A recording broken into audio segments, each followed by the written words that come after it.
Okay guys, ngo ikaze kuri channel yanjye ya Totech kinezera ko wamaze gukanda subscribe kuri channel yacu, ndetse wamaze no gukanda like muri comment, nabwo wandikemo icyifuzo cyawe wifuza.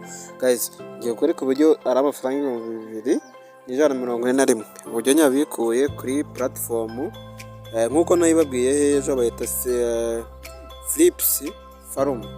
Iyi ngiyi ndiko yitwa igukorera hano mu Rwanda kandi irahendutse. Ngiye kwereka uburyo mbikuye amafaranga akangera. Guys, ngira ngo urabibona neza cyane, ukora icharge ngira ngo murabizi ko ari ukuza aha ngaha. Product yo kugura ya makeya ni 5000. Ni 5000 uguramo product, hanyuma ukahita uhabwa bonus y'C5 ukimara kwiyandikisha. Amake yo kubikuza ni 2000. Urumva wahita ugura product ukaryohabwa 700 ejo ukahita ubikuza amafaranga yawe kandi mu buryo bworoshye. Nk'uko uko ubibona rero, iyi ni dashboard yanjye. Reba amaze kubikuzamo ibihumbi, amaze gukuramo 9700.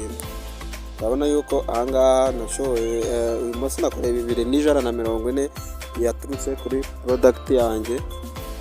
Kabze nkwereke noneho wowe uburyo ushobora kuyakuraho. Uhita uza aha ngaha kuri withdraw.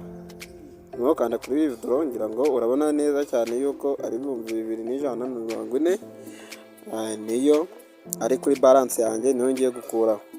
Ndaza aha ngaha ndahitamo amount nshaka kubikuza,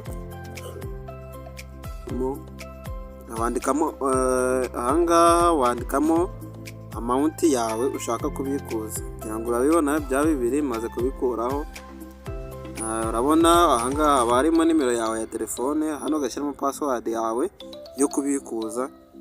Ngira ngo murabizi neza cyane iyi trading password aribwo ucinjiramo abari kuva kuri 1 kugera kuri 6. ubwo uyihindura nyuma video urayireba kuri channel yanjye nabisizeho. Guys, ubwo buryo babikuzamo kandi amafaranga ntabwo atinda. Nituza hano kuri bill, urabona yuko amafaranga yacu ari pending, gusa mu kanya arayitaza.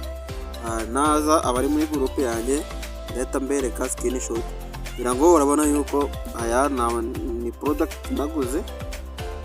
Urabona ejo nabikuye 6.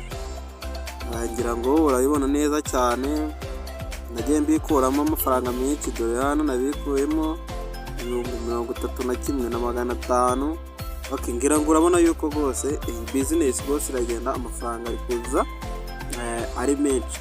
Nawe iyi business wayikora kuko business nziza itangizwa n'amafaranga makeya, aho utangiza amafaranga 5000 gusa, niyo ubusabwa gusa. Urabona yuko izi ni product naguze, maze kugaruzaho 4000. Urabona yuko reba aha ngaha naguze product 8,000, maze kubonaho 2580. mu minsi 30 nzakira 38,700. Ndongera ngura product 5000.